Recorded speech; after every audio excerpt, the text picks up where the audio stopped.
झांकी के पत्थर निकले, उन पर तो कोई नहीं बैठ सकता। तो जमीन को समतल करना पड़ेगा।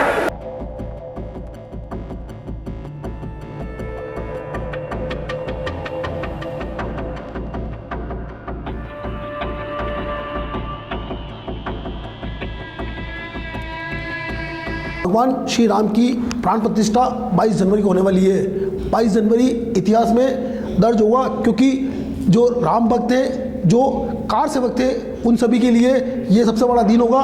500 साल पुराना जो लोगों में राम मंदिर को लेकर एक आस्था थी, वो अब पूरी होने वाली है। 22 जनवरी को प्रधानमंत्री नरेंद्र मोदी मंदिर के प्राण प्रतिष्ठा महोत्सव में शामिल होंगे, लेकिन इससे पहले जो अयोध्या में सन 1990 और 1992 में जो कार सेवक उदयपुर से गए थे, हम उनसे बात करेंगे कि उस समय के अनुभव क्या है, क्योंकि यह जो मंदिर की नींव है ये उस समय रखी गई थी, आज से करीब 33 साल पहले। सन 1990 में सबसे पहले जो कार सेवक पहुँचे थे, उन्होंने यह कार्य शुरू किया और अब यह कार्य पूरा होने वाला है। इसको लेकर हमारे साथ उस समय जो कार सेवक थे वो गए थे, हमारे साथ मौजूद है। खास बात यह भी है कि उन कार सेवक में महिलाएं भी शामिल थी, लेकिन सबसे पहले हम उन कार सेवक से बात करेंगे जो उस समय सन 1990 और 1992 में मात्र 14 साल के थे, लेकिन अपने घर से छुपते छुपाते उस कार सेवा में गए थे और भगवान श्री राम के जो मंदिर का जो पुण्य कार्य था उसके लिए शुरू किया था। सबसे पहले आपका सभी का बहुत बहुत स्वागत है हमारे कार्यक्रम में। हम आपसे जानना चाहेंगे कि आप उस समय जब गए थे तब आपकी उम्र मात्र 14 साल थी, क्या कहेंगे आप, आपका क्या अनुभव रहा? कार सेवा एक ऐसा पुण्यित कार्य है जिसके कारण से आज ये भव्य आनंद के समय हम सबको आप बुला रहे हैं, जान रहे हैं, लेकिन उस समय न तो कोई जानता था न कोई पहचानता था। हम लोग उस समय रात भर में लिखते थे, रामलला हम आएंगे, मंदिर वहीं बनाएंगे, राम ने बुलाया है, जय श्री राम, इसके उद्घोष लिखते थे पूरी रात भर। उसी दौरान जब हमारे साथ ही हमारे मित्र लोग कार सेवा में जा रहे थे, तो मेरे मन में भी आया कि मुझे भी कार सेवा में जाना चाहिए, लेकिन आयु कम होने के कारण से अनुमति नहीं मिली। और जब संघ के और विश्व हिंदू परिषद के अधिकारियों ने अनुमति दी, तब तक वो अंतिम जत्था था, तो 29 नवंबर को जो अंतिम जत्था था उसकी अनुमति मिली। और दिन में 12-1 बजे के बाद समाचार आएगा आपको जाना है। 3 बजे मैं घर से निकला और 5 बजे की ट्रेन पकड़ी, उसके बाद हम लोग कार सेवा में जा पाए। तो वो एक सौभाग्य का अवसर था कि मैं उस उम्र में भगवान श्री राम के पुण्य कार्य में सम्मिलित हो पाया। बिल्कुल, आपने अभी एक बात कही कि जो पुण्य कार्य था आप उसमें सम्मिलित हो पाए, लेकिन आपकी उम्र उस समय मात्र 14 वर्ष थी। उस अनुभव को साझा करेंगे कि उस समय आप वहाँ गए तो वहाँ पर क्या हालात थे, किस तरह आप वहाँ पहुँचे और वहाँ पर किन हालातों का सामना करते हुए आपने वहाँ पर जो है अपना कार्य पूरा किया? हम लोग 29 नवंबर को यहाँ से निकले और उस समय देश भर में एक अनुकूल वातावरण आया था 90 की कार सेवा के बाद। 90 की कार सेवा में मुलायम सिंह के नाम से जो जाने जाते थे, मुलायम सिंह मुख्यमंत्री, उन्होंने गोली चलवाई और गोली चलवाने के बाद पूरे देश भर में एक वातावरण बन गया था कि कार सेवकों के खिलाफ वातावरण है। लेकिन 90 की कार सेवा के बाद एक बड़ा आंदोलन उत्तर प्रदेश में हुआ, सरकार बदली, सरकार बदल के कल्याण सिंह की सरकार आई और 90 की कार सेवा में ऐसा था कि जो अधूरा काम 90 में छूटा है और जो 500 साल की संघर्ष यात्रा में 90 में जो शुरुआत हुई थी वो 92 में वो पूर्ण होनी है। लेकिन जब हम 3 दिसंबर को वहाँ पहुँचे तो एक सूचना मिली कि हम सबको इन्फॉर्मेशन थी कि हम सबको केवल सरयू से मिट्टी लानी है और उस मिट्टी के माध्यम से कार सेवा करनी है। तो वो मिट्टी लाना और कार सेवा करना, इससे एक निराशा का वातावरण सभी कार सेवकों में था। चर्चा ये होती थी इसके लिए आए हैं क्या, ये करने के लिए आए हैं क्या हम लोग, और इतने साल के संघर्ष के बाद भी हम ये करेंगे क्या। लेकिन जिस दिन 6 दिसंबर को एक निश्चित दिन था कि उस दिन करेंगे, उस दिन पूज्य साधु संतों ने मंच संभाला, साध्वी ऋतुम्बरा, साध्वी शिवा सरस्वती, आचार्य धर्मेंद्र, इस आंदोलन के प्रमुख अशोक सिंघल, और उन्होंने जब आह्वान किया कि हाँ हमको इस ढांचे को जिसने बाबर नामक एक आक्रांता ने भगवान राम के मंदिर को तोड़कर अपमानित करने का पूरे देश को काम किया था, उस अपमान का बदला लेकर उसे पुनः अपने हिंदू समाज की स्थापना और सनातन और भारत की पहचान राम, जन्म से लेकर मृत्यु तक हम राम राम का उच्चारण करते हैं, ऐसे राम के मंदिर की स्थापना करने का अवसर था। और ठीक 9 बजे जब साधु संतों ने समाचार मिले तो ढांचा तोड़ने की शुरुआत हुई और सायं 7 बजे तक सारे घुम्मत समाप्त हो चुके होते और भगवान राम अपने टेंट में आज जहाँ ठाठ से विराजेंगे वहाँ टेंट में आ चुके थे। बिल्कुल, हमारे साथ यशवंत पालीवाल मौजूद है, उनसे बात करते हैं, क्योंकि वो 1990 की कार सेवा और 1992 की कार सेवा दोनों में शामिल हुए थे। सबसे पहले हम आपसे जानना चाहेंगे भाई साहब कि 1990 की कार सेवा की बात करें तो आप उसमें शामिल हुए थे, यहाँ से आप किन हालतों में वहाँ पहुँचे और वहाँ पर आपने क्या किया? उदयपुर से लगभग 16 अक्टूबर से कार सेवकों का जत्था रवाना हुआ। पूरे उदयपुर शहर में और विशेषकर रेलवे स्टेशन पर इस प्रकार का माहौल था कि रेलवे स्टेशन पर पग धरने की जगह नहीं थी। वहाँ से रेल के द्वारा सभी कार सेवक अपना टिकट लेकर और गंतव्य स्थान की ओर चले। हम लोग यहाँ से दिल्ली के लिए निकले। यहाँ पर हमारे सभी साथी कार्यकर्ता वहाँ तक थे। दिल्ली से हमने वाराणसी के लिए टिकट लिया, क्योंकि दिल्ली से गोंडा, लखनऊ ये टिकट लेते तो कार सेवक समझकर पकड़े जाते। हम पूरी यात्रा में कहीं गिरफ्तार नहीं हुए। हमारे 2-3 साथी हमारे साथ थे, वो लगभग पूरा समय साथ रहे। हरदोई में हमारे कई लोग गिरफ्तार हो गए। उसमें बाबरी एक्शन कमेटी का जो प्रमुख थे आजम खान, उन्होंने लखनऊ से लेकर अयोध्या तक भारी मात्रा में पुलिस की तैनाती की थी। जहाँ पर कोई भी बस से, जीप से, स्कूटर से, मोटरसाइकिल से जो भी ज़्यादा उसकी चेकिंग होती थी। तो लखनऊ से लेकर अयोध्या लगभग 168-70 किलोमीटर है। हम लोग लखनऊ से जंगलों के माध्यम से गांव-गांव होते हुए अयोध्या पहुँचे। विशेषकर 2 घटनाएं रास्ते की मैं बताता हूँ। एक पंडितपुर गांव था, उसके पास पहले बरई खुर्द, बलई कला, सुल्तानपुर ये गाँव थे, जहाँ असामाजिक गतिविधियों ने भी वहाँ डेरा डाला हुआ था। कई कार सेवकों की हत्या भी हुई, कई कार सेवकों को उन्होंने घायल भी किया। उस पंडितपुर में एक परिवार में कार सेवकों की मदद के लिए एक अनूठा उदाहरण पेश किया कि उसने अपने 3 बच्चों के सिर मुंडवाकर, और वहाँ लगातार 7 दिन तक भोजन चलता रहा। पुलिस आई, उनसे पूछताछ हुई तो उन्होंने कहा भाई मेरे उपनयन संस्कार है। जो शादी विवाह में पारिवारिक संस्कार होते हैं वो सब उन्होंने उस 7 दिन में उन्होंने किए और कार सेवकों की बहुत बड़ी मदद की। जगह जगह पर अच्छी व्यवस्थाएं थी। जब हम अयोध्या पहुँचे तो उस समय मुलायम सिंह ने कहा था कि परिंदा भी पर नहीं मार सकता। उस समय मैं आज भी उस साधु को मैंने दर्शन किए हैं, उस साधु का मैं कभी भूल नहीं सकता। उस साधु ने, जिन्होंने कभी अपने जीवन में 4 व्हीलर नहीं चलाई, वो वहाँ पर पुलिस की एक बस में जहाँ चाबी लगी हुई थी वो उसने देख लिया। उसने सारा देखा देखी करके और वह सीधा उस बस में चढ़ा। उसके पीछे 5-15 कार सेवक चढ़े।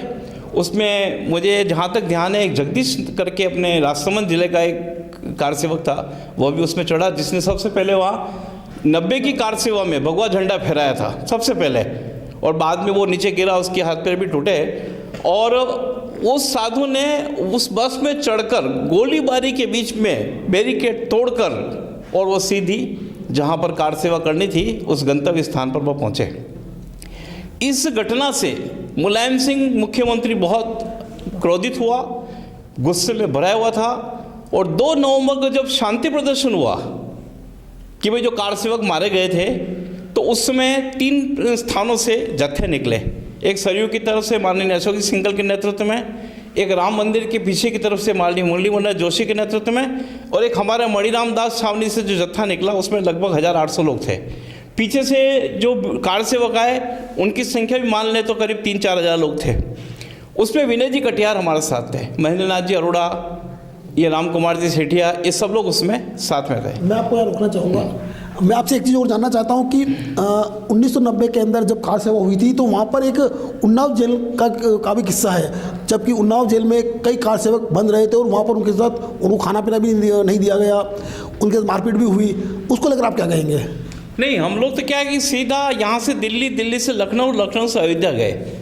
हम 2-3 साथी ऐसे जो कहीं गिरफ्तार ही नहीं हुए, किसी जेल में भी नहीं गए, सीधा अयोध्या उस गंतव्य स्थान पर पहुंचे और 2 नवंबर और 30 अक्टूबर 2 नवंबर की कार सेवा में भाग लिया। इसलिए उन्नाव जेल में तो जाने का कारण ही नहीं, किसी भी जेल में हम लोग वहाँ पर नहीं गए थे अंदर। बिल्कुल, हमारे साथ मौजूद है महिला कार सेवा, जो कार सेवक थी महिलाएं, उसमें पूरा जत्था उदयपुर से गया था, उनमें एक सुषमा कुमार भी शामिल थी। उनसे बात करते हैं कि उनका क्या अनुभव रहा और यहाँ से वो कैसे वहाँ पर गए थे आप। जी, सबसे पहले आपसे जानना चाहेंगे कि आप जब यहाँ से गए तो क्या आपके घर से परमिशन मिली या आप कैसे गए? सबसे पहले तो ये इतना पुनीत कार्य था कि उस वक्त महिलाओं में इतना जोश था कि मुझे याद है मैं महिला मोर्चा की अध्यक्ष हुआ करती थी।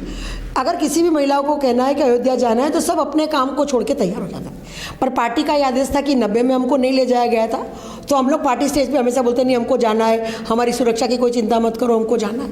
तो पार्टी कार्यालय से एक आदेश हुआ था कि आप कम से कम कपड़े लेकर और कोई भी गोल्ड या कुछ लेके नहीं निकलोगे और आप निकल जाओगे।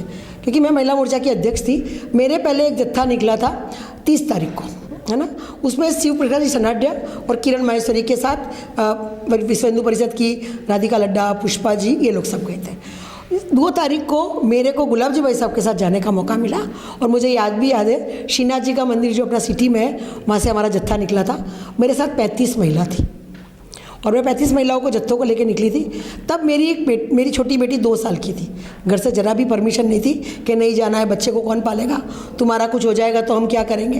पर मुझे याद है मैं मेरा बैग लेके निकली थी और जब पूरे जत्थे के साथ वहाँ पहुँची स्टेशन पे, तो मेरे देवर ने आके मेरा बैग छीन लिया कि भाभी आपको नहीं जाना है। और मैं बैग कहाँ गया मुझे भी नहीं पता है, पर मैं उस गाड़ी में चली गई और फिर वहाँ हम जाके रहे। और वो 10 दिन जो हमने आनंद के साथ बिताए, वो दिन को हम आज भी नहीं भूल सकते। आज भी मुझे लगता है कि आज हम अयोध्या चले जाए और वो सारे दृश्य को हमारे आँख से होके जीवित होते हुए देखें। हमने हाथों से रेत को छाना है।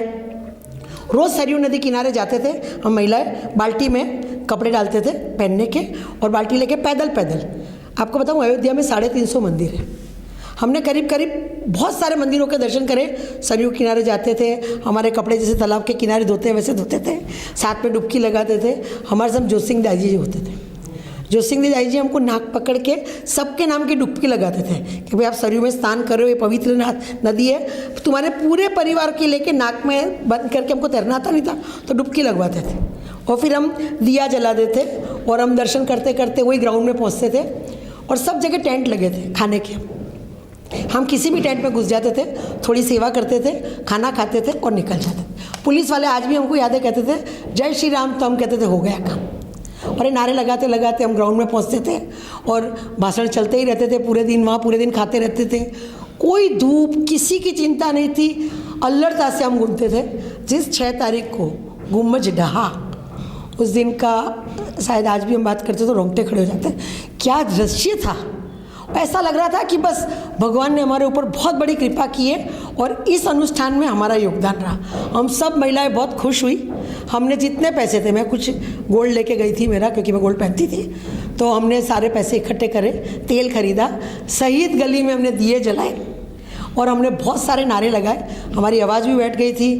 फिर जिन लोग को चोट लगी थी वहाँ जाके हमने उनकी सेवा की और दूसरे दिन हम वापस जो जगह थी वहाँ के रेत छानी, सरयू से रेत लाए और सारे काम किए। तो हमको लगता है हमारा बहुत बड़ा योगदान था और हम धन्य मानते हैं कि हमको ये जीवन मिला और हमने कार सेवा की। बिल्कुल, मैं आपसे फिर बात करूंगा। उससे पहले बात करते हैं, हमारे साथ एक वरिष्ठ जो कार सेवक है वो मौजूद है, उनसे भी जानने की कोशिश करेंगे कि आपका अनुभव कैसा रहा। जो 1992 की जो कार सेवा थी आप उसमें गए थे, तो कैसा आपका अनुभव रहा? 1990 की जो कार सेवा आप गए थे उसमें कैसा अनुभव आपका रहा? उस कार सेवा का अनुभव बहुत अच्छा रहा और हमको लगता है आज की उस कार सेवा में हम गए तो एक बार हमारा भी कुछ योगदान उसमें एक गिलेरी की भूमिका रही। हम लोग उदयपुर से गए थे दिल्ली से हमने ट्रेन पकड़ी। टूंडला जंक्शन पे उसको पूरी ट्रेन मतलब कार सेवकों से भरी हुई थी। हम सब की वहाँ गिरफ्तारी हुई। वहाँ से हमको एटा जेल में ले गए। एटा जेल में हम 3 दिन रहे। फिर वहाँ से कैसे हम निकल के वापस हम आगरा पहुँचे।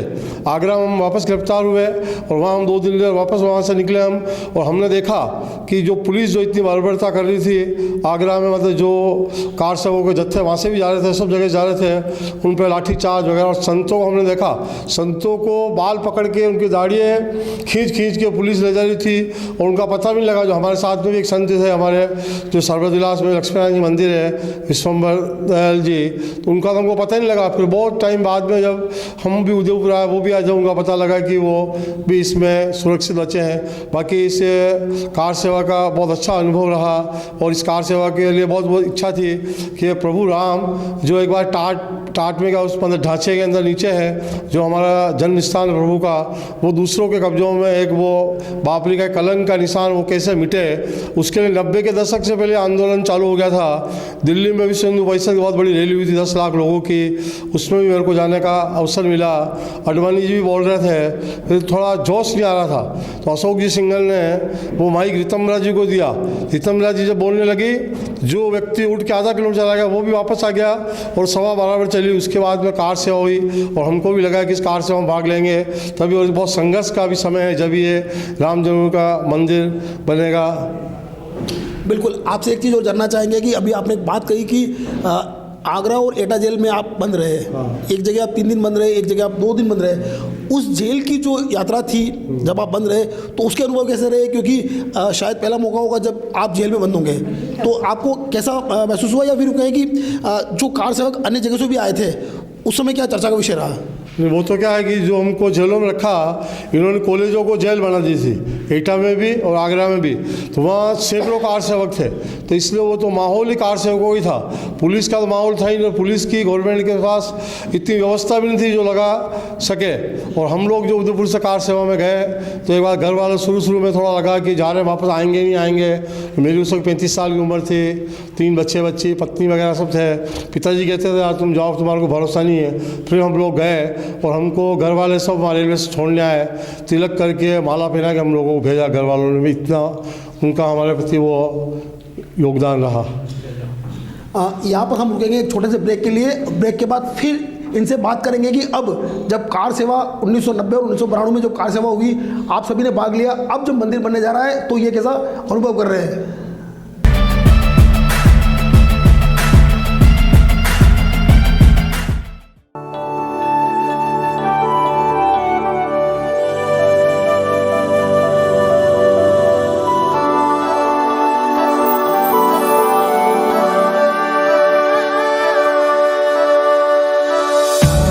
एक पुरानी रीत निकलकर झुमकों पे सज जाती है।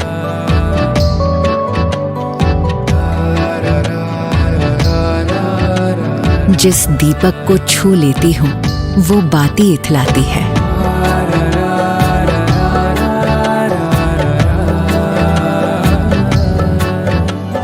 एक घड़ी जो बीत गई थी, एक घड़ी जो आनी है, इन सुनहरे ताने बानों में 2 घड़ियां मिल जाती हैं। एक पुरानी रीत निकलकर झुमकों पर सज जाती है। रोशनी चखने आ जाती है सारी रस्में मीठी सी। एक छोटी सी थाली में ही सदियां कई मिल जाती है। एक पुरानी रीत निकलकर झुमकों पर सज जाती है।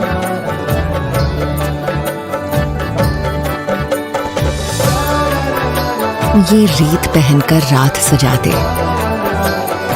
यूं दिवाली को रिवाजों से मिला दे। तनिष्क प्रेजेंट्स धरोहर। ब्रेक के बाद एक बार फिर आपका स्वागत है। अब हम इनसे जानेंगे कि कार सेवा के बाद अब जब करीब 33 साल बाद जो है मंदिर बनने जा रहा है, 22 जनवरी को प्राण प्रतिष्ठा होगी और उसके बाद देश के करोड़ों राम भक्त भगवान राम के दर्शन करेंगे, तब ये क्या अनुभव महसूस करेंगे। सबसे पहले हम फिर आपसे शुरुआत करते हैं कि मंदिर पूरा हो चुका है, 22 जनवरी को मंदिर की प्राण प्रतिष्ठा होगी और उसके बाद जो है अब वहाँ पर करोड़ों की संख्या में राम भक्त जाएंगे। अब आप कैसा महसूस कर रहे हैं, क्योंकि आपने वो दौर भी देखा और ये दौर भी अब आपके सामने है। कार सेवा का जो दौर था और उस दौर में और आज के दौर में एक समानता है, उत्साह के वातावरण में। जैसा उत्साह उस समय था उससे अधिक उत्साह आज भी हम सबको दिखाई देता है। लेकिन यहाँ 2 बातों को रेखांकित करना मेरे को जरूरी है। हम सब तो प्रसन्न हैं, लेकिन सुप्रीम कोर्ट के निर्णय के बाद लोग कहते थे कि सड़कों पर आतंक होगा। हुआ क्या? प्राण प्रतिष्ठा के समय, जिस समय भूमि पूजन हो रहा था, उस समय कुछ होगा, कुछ हुआ क्या? प्राण प्रतिष्ठा के बाद भी कुछ नहीं होगा। केवल राजनीतिक वातावरण में दूषितता हो सकती है, लेकिन पूरे देश में जो भारत में रहने वाला प्रत्येक नागरिक इस बात से प्रसन्न है कि हाँ, एक भगवान राम का मंदिर स्थापित हो रहा है। आज की युवा पीढ़ी को जानना जरूरी है, केवल राम ही ऐसे व्यक्ति हैं जिनकी मर्यादाओं का उदाहरण लेकर हम जीवित रहते हैं। 4 भाई, चारों भाई के कर्म और राम की मर्यादा। इसलिए हम सबको केवल एक राम का मंदिर बनने से, प्राण प्रतिष्ठा हो जाने से, बड़ा भव्य मंदिर बनने का एक संकल्प अपने को भी करना चाहिए, हर युवा को राम जैसा चरित्र अपनाने का। और उस चरित्र के साथ हम सबको एक नई जिम्मेदारी मिल रही है। जैसा राम का भव्य मंदिर बन रहा है, वैसा भारत का हर युवा वैभवशाली, योग्यतावान और चरित्रवान बने। इस ओर हमको बढ़ना पड़ेगा। राम के इस आयाम को समझना है और ये जो बार बार बाबरी मस्जिद शब्द होता है, इसको पुनः भूलने की आवश्यकता है, क्योंकि सुप्रीम कोर्ट ने भी उसे विवादित ढांचा कहा है। वो विवादित ढांचा गया है, कोई मस्जिद नहीं थी। उस ढांचे को एक आक्रांता ने, बाबर ने बनाया था। उसे 500 साल लगे और हमारे भगवान को कोर्ट में खड़े होकर लड़ना पड़ा है। सनातन की ये विशेषता है, सड़क से लेकर भगवान तक, जनता से लेकर भगवान तक सुप्रीम कोर्ट में गए और न्यायपूर्ण स्थिति में फैसला होकर भगवान राम का मंदिर बन रहा है। ये मंदिर हम सबके घरों में बने, हमारे मनों में बने। ऐसी मनोकामना के साथ आप सब आगे बढ़ें। इतनी जय श्री राम। बिल्कुल, आपने एक बात कही कि युवाओं को इसके लिए आगे आना होगा, समझना होगा कि आखिरकार मर्यादा पुरुषोत्तम भगवान श्री राम जो हैं वह सभी के दिलों में बसे और उनके अनुसार अब युवा काम करें। मैं आपसे एक चीज़ जानना चाहूँगा कि आप सन 1990 और 92 में दोनों ही कार सेवा में गए थे, आपने दोनों ही कार सेवा देखी, सभी लोगों से मिले भी होंगे दोनों कार सेवाओं में। अब जो मंदिर बन रहा है उस समय के हालात और इस समय के हालातों का अगर वर्णन करें तो कहीं ना कहीं यूँ कहें कि राजनीति भी अब ज़्यादा दिखाई दे रही है। तो क्या मानते हैं कि किस तरह से लोगों को इस पर्व को मनाना चाहिए? आप क्या संदेश देंगे, क्योंकि कार सेवा से लेकर अब तक आपने पूरा समय देखा है। अभी जो 22 जनवरी को जो प्राण प्रतिष्ठा हो रही है उसमें कुछ लोगों, राजनीतिक लोगों ने अलग अलग भ्रामक भ्रांतियाँ फैलाकर श्रेय लेने की कोशिश कर रहे हैं। कुछ लोग कह रहे हैं राजीव गांधी ने शिलान्यास कराया था, तो भैया शिलान्यास कराया तो मंदिर भी बनवाते। आज ये स्थिति नहीं होती। कई लोगों ने साधु संतों को के नाम पर भ्रामक भ्रांतियाँ फैला रहे हैं। ये बात सही है कि ये 500 साल के इतिहास का एक जीता जागता उदाहरण है कि भगवान श्री राम का एक भव्य मंदिर यह बन रहा है और इसकी प्राण प्रतिष्ठा हो रही है। आज़ादी के बाद से लेकर आज तक, जनसंघ से लेकर आज तक और संघ के सभी संगठनों के द्वारा और संघ के द्वारा, इसमें कोई एक व्यक्ति या दो व्यक्ति का प्रयास नहीं, सामूहिक प्रयास है। परंतु आज देश का जो नेतृत्व है, इसके कारण से सनातन धर्म को हिंदू समाज में यह जो जागृति आई है, इसमें कोई दो राय नहीं कि देश के यशस्वी प्रधानमंत्री नरेंद्र मोदी का इससे सबसे बड़ा योगदान है। अब कई तथाकथित लोग कहते हैं सुप्रीम कोर्ट का फैसला था इसलिए मंदिर बन रहा है, तो सुप्रीम कोर्ट का फैसला पहले भी हो जाना चाहिए था। आज़ादी के बाद सुप्रीम कोर्ट थी, उस समय हो जाना चाहिए था। यानी नरेंद्र जी मोदी के द्वारा जो प्रयास हो रहे हैं, उनको अनर्गल भ्रामक भ्रांतियों के द्वारा उस प्रयास को, लेकिन देश का प्रधानमंत्री वो अटल है, उसका अपना लक्ष्य तय है। हिंदू समाज जाग चुका है। आज समाज की वो स्थिति नहीं है। जब 90 में कार सेवा में गए थे तो जो स्थितियाँ बनी थी उसमें भी मरने का डर नहीं था, जान जाने का डर नहीं था। तो आज 33 साल बाद तो भगवान राम के लिए कुछ भी करना पड़े, ये पूरा समाज, ये सनातन समाज, यहाँ हिंदू समाज, यहाँ के रहने वाले लोग किसी भी जाति बिरादरी के हो, आज तो कल के अखबारों में, कल के टीवी चैनल पर कांग्रेस के लोग भी बोलने लगे हैं कि कांग्रेस ने वहाँ जाने का जो विरोध किया है या असमर्थता जाहिर की है, वह एक दुर्भाग्य है। और आने वाले समय में राजनीतिक लाभ ही नहीं, सामाजिक लाभ ही नहीं, सांस्कृतिक लाभ ही नहीं, यह देश वापस उस जगत गुरु के स्थान पर स्थापित होगा। भारत माता की जय संपूर्ण भारत में बोला जाएगा।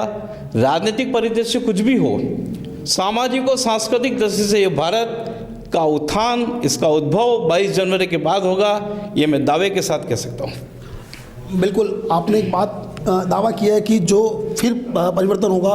हम आपसे जानना चाहेंगे कि परिवर्तन उस समय और आज में कितना परिवर्तन आया है और अब युवा कितना जागरूक हुआ है, कितना जागरूक हुआ है इसको लेकर, क्या कहना है आपका?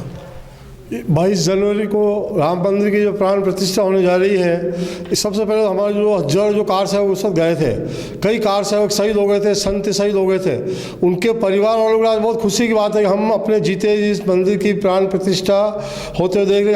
हमारे जो बच्चों ने, परिवार वालों ने जो बलिदान दिया, वो बलिदान व्यर्थ नहीं गया, बहुत खुशी की बात है। और अपन देख रहे हैं कि इन सालों में जो युवा पीढ़ी है, 18 साल की, 20 साल की, उनमें बहुत बड़ी जागृति आई है। इसके कई कारण हैं। राम मंदिर के कारण है, कश्मीर वाला मुद्दा था, और हमारे जो मोदी जी जो प्रधानमंत्री आए, योगी जी आए, इन लोगों ने समाज में जागृति लाए और उन्होंने जो हिंदुओं के जो मान मूल्य जो है, जैसे योग अपने भारत का था, प्रधानमंत्री मोदी जी ने योग को 180-90 देशों में इसको प्रचारित कर दिया। ऐसे कई काम किए हैं। आपने देखा उदयपुर में जगन्नाथ यात्रा निकलती है।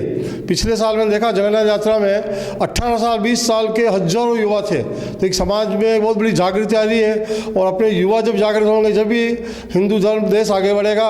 और जो 1947 से लगता है कि भारत परम वैभव पे जाएगा, और मतलब परम वैभव पे जाकर के विश्व गुरु का स्थान प्राप्त करेगा, ऐसा लग रहा है। इतने कह के धन्यवाद। जय भारत। बिल्कुल 22 जनवरी को जो प्राण प्रतिष्ठा महोत्सव होगा उसके लिए देश के प्रधानमंत्री नरेंद्र मोदी ने आह्वान किया है देश की सभी पूरी जनता से कि वह दीपावली मनाए। आप अपने घर में या यूँ कहेंगे आसपास किस तरह से दीपावली मनाएंगे और किस तरह से संदेश देना चाहेंगी कि अब जो है 500 साल पुराना जो यूँ कहेगी सभी लोगों का एक मन मानस था कि भगवान राम का मंदिर बने, अब वो पूरा हो गया है, तो किस तरह आप दीपावली मनाएंगी, क्या कहेंगे आप? सबसे पहले तो राम राज्य आने वाला है, और राम राज्य के जो मुखिया है श्री राम जी ने जिन पर आशीर्वाद बरसाया है, भाई नरेंद्र सिंह जी मोदी, जो हमारे देश के यशस्वी प्रधानमंत्री हैं, कोर्ट ने फैसला दिया, राजनीति ने फैसला दिया, जो है राम का आशीर्वाद था और सब काम हुआ, तो हम जय श्री राम तो कह ही रहे हैं। हमने सब जगह बैठकें करी है। आपको कहते हुए बहुत हर्ष होता है कि एक बड़ी सी अगरबत्ती आई थी राम मंदिर जो जाने वाली है, आपने वो दृश्य देखा होगा।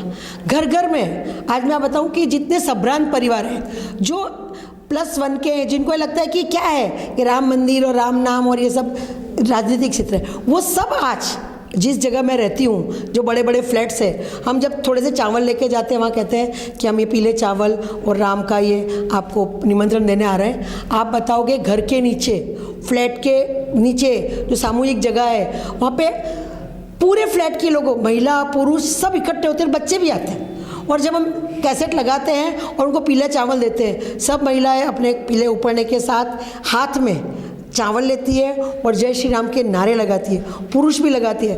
और मैं आपको कहना चाहती हूँ कि 22 तारीख को जो दिवाली आप देखोगे, आप भूल जाओगे कि ऐसी दिवाली कभी कहीं मनी होगी। सब जगह सुंदरकांड का पाठ, सब मंडलियाँ, आज उदयपुर में मंडलियाँ नहीं मिल रही है, हमारे पास फ़ोन आ रहे हैं कि मैडम भजन मंडली नहीं मिल रही है, कुछ तो करो, कुछ तो करो। तो हम कहते हैं कुछ नहीं, भजन मंडली नहीं मिल रही है, कुछ नहीं, आप राम दरबार लगाएं, हनुमान चालीसा पढ़े, खुद भजन कीर्तन करके ये करें। और अभी से मंदिरों में रंग रोगन होने शुरू हो गए।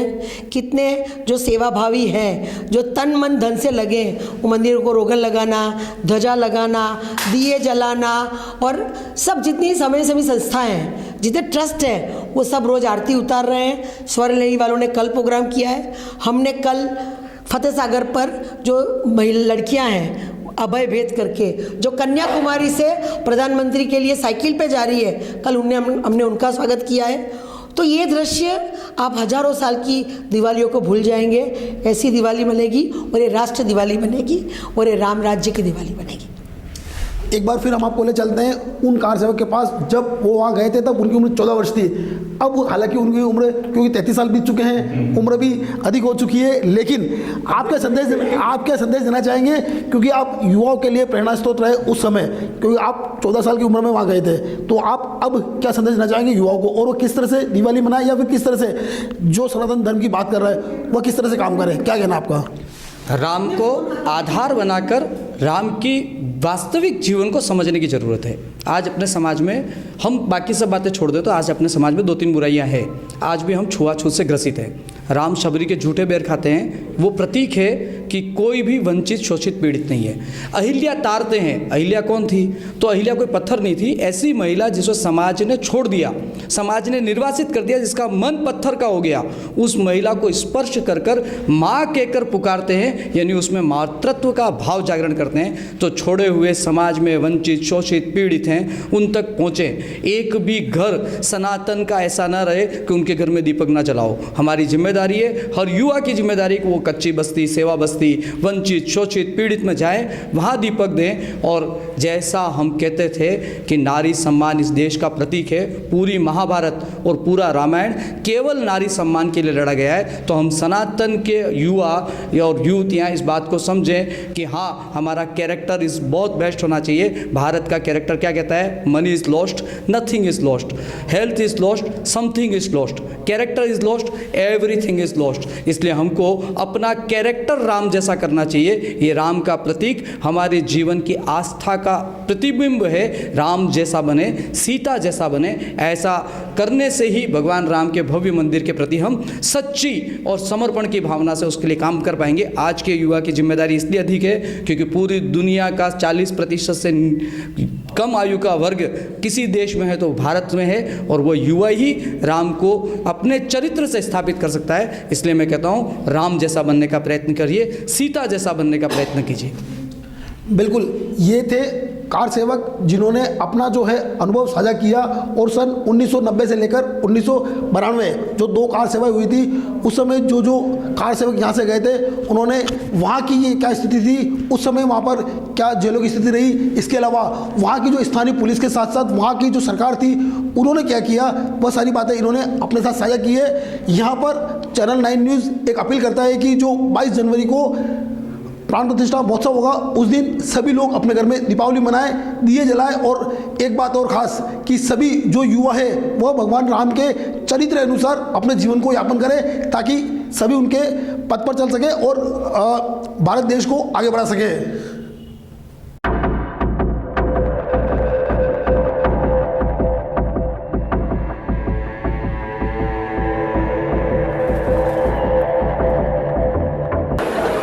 नुकीले पत्थर निकले, उन पर तो कोई नहीं बैठ सकता।